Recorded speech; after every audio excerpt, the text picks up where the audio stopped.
Welcome to this explainer. Today, we're diving into a genuinely mind-blowing story from the Middle Himalayas. We're heading to Maletha, a highly prosperous village in the Tiri district of Uttarakhand. Now, this isn't just your standard story about rural farming, and it's definitely not just another modern industrial conflict. It's an epic, century-spanning narrative.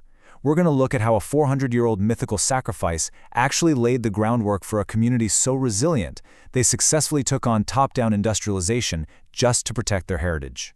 To really get what Maletha ticked today, you've got to understand a legend that literally echoes through the valley. There's a popular local folk song that goes, Biru Mako Bir Bolo, Madho Singh Bhandari. That translates to, Call the brave among braves, Madho Singh Bhandari. Born in 1585, this guy was a legendary 17th century general in the Garhwal Kingdom's army. But here's the twist. While he was famous as a fierce soldier, his true legacy in Maletha has nothing to do with war. It's all about water. His story set a gold standard for self-sacrifice and community service that still beats in the heart of the village right now. Now, what's really interesting about this number is how wildly it contrasts with the rest of the region. Across the hilly terrains of Uttarakhand, there is a massive, severe crisis of outmigration. We're talking entire settlements turning into ghost villages because folks are just forced to leave to find water and work. But Maletha is sitting at a miraculous outmigration rate of just 1%. 1%. It is this food-secure, self-sufficient oasis. And this incredible modern prosperity is directly tied to the ancient infrastructure envisioned by our 17th century hero. Section 1. The Legend of Maletha. Okay, so how exactly did they pull off this prosperity centuries ago? How do you take a totally barren landscape and turn it into a farming utopia? Well, the secret is the Maletha Ki Kool. The story goes that during a visit home, Madho Singh Bhandari saw the lands were completely dry and unproductive. So he took it upon himself to fix it. He spearheaded this absolute engineering marvel. Alongside the villagers and his soldiers, he built a 3.5-kilometer irrigation channel to pull water from the Chandrabhaga River. And the craziest part? They had to excavate a 110-meter tunnel straight through solid, hard mountain rock. They used just stones and iron nails to make it sturdy against natural disasters. Fast forward 400 years, and that exact same channel still irrigates nearly 70% of Maletha's 500 acres of fertile farmland. But the physical engineering is really only half the story. The cultural weight of this canal is tied up in a pretty heartbreaking legend. According to local folklore, even after that massive tunnel was dug, the water just wouldn't flow. An astrologer told Bhandari that the deity of irrigation required a life sacrifice. So to save his village, Bhandari made the ultimate sacrifice, his only son, Garhwal Singh. This profound idea, putting the survival of the community above immense personal loss, is just baked into the local identity. Actually, it's so culturally significant that it was immortalized in a massive hit 1987 Garhwali stage play that played the packed houses in Delhi. That's how deeply this legend still resonates. Section 2. The Stone Crusher Threat. So for hundreds of years, the village is just thriving on this canal's legacy. They're celebrating it, they're writing plays about it well into the late 80s. But then fast forward to 2014, and all those centuries of peace are just abruptly shattered, completely out of nowhere, without any prior consent from the villagers.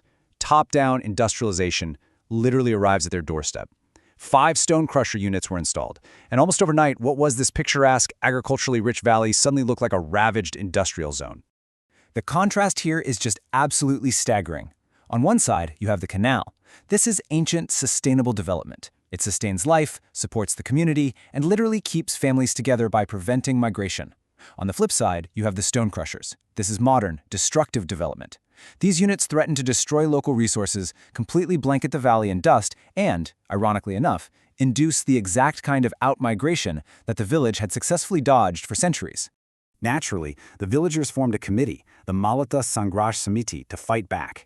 And their objections were incredibly logical. They weren't just protesting development for the sake of it. These crushers were creating unbearable noise and generating these massive, thick clouds of stone dust that threatened to coat the forests and their precious irrigated farmland. And worse, the unavoidable exposure to that stone dust posed severe health risks. We're talking tuberculosis and silicosis.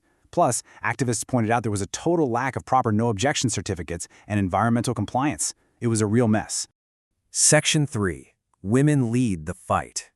Faced with the literal destruction of their health and their heritage, the women of Maletha stepped up, taking on the mantle of their ancestors. Let's walk through how this builds, because it is a total masterclass in grassroots resistance. First, they tried peaceful dialogues with the administration. When that went nowhere, they escalated to a massive protest, a Garhwal, at the magistrate's office in August 2014. And that actually worked, temporarily, getting a closure order. But then, the High Court dismissed the closure and the crushers started right back up. Left with absolutely no other administrative options, the villagers were forced to take extreme, deeply personal measures. Completely mirroring that ancient folklore of sacrifice, these modern women put their own bodies on the line. In January 2015, a local woman named Srimati Sitavieri sat down for a fast unto death. She didn't eat for 11 days before she had to be hospitalized. And her sacrifice? It just lit a match. It sparked immense momentum. Activists joined the hunger strike, and 72 women boldly courted arrest while marching directly toward the crushers.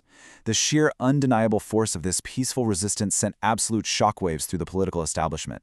It got so big that it ultimately forced the chief minister of Uttarakhand to step in and suspend the crushers in February 2015. This is where you realize it wasn't just some legal or administrative dispute. It was a deeply human battle for survival. One of the protesters, Vimala Devi, hit the nail on the head. She said their village and fields meant everything to them, and they wouldn't let anyone destroy them. I mean, just imagine the toll of this. These mountain women are already balancing exhausting, backbreaking schedules of cooking, cleaning, child-rearing, and farming. Yet somehow they found the astonishing strength to sit at protest camps, march on government offices, and literally risk their lives. They are the true modern protectors of Madho Singh Bhandari's legacy. Section 4. Rethinking Mountain Development. So this victory elevated Maletha to a powerful symbol of successful public resistance, but it also forces us to zoom out and look at the broader implications for the whole region. The emblem of the local Garhwal University perfectly illustrates what's truly at stake here. It features mountains, the sun, and rivers. It perfectly represents the incredibly delicate ecology of the Himalayas. You just can't take centralized top-down development models and drop them into such a uniquely fragile, disaster-prone environment. The natural and cultural heritage of these communities is entirely intertwined with the landscape itself. Which brings us to the brand new threat currently looming over Maletha. There's a proposed 128-kilometer railway link. It's a massive project costing over 4,000 crore rupees, and it requires blasting 81 tunnels through these fragile hills. The preliminary survey actually drops a railway station squarely onto Maletha's historic irrigated farmland. Now, it's absolutely crucial to understand. The villagers are not anti-development. In fact, they specifically offered up their unirrigated land for the railway instead. What they are demanding is a democratic voice. They just want to ensure that massive infrastructure projects don't bulldoze the very food security and self-reliance that their ancestors bled to build. So as we wrap up this explainer, I want to leave you with a pretty provocative question to chew on. When we look at stories like Maletha, where ancient community survival collides head-on with modern top-down infrastructure, we have to ask, whose development at whose cost? When massive projects are planned in highly fragile environments, who is truly benefiting and who is ultimately paying the price? If anything, Maletha proves that true development shouldn't displace self-reliant communities, it should empower them. It's a huge, fascinating question, and one that is absolutely going to define the future of the Himalayas. Thank you so much for joining me on this deep dive into the resilient spirit of Maletha.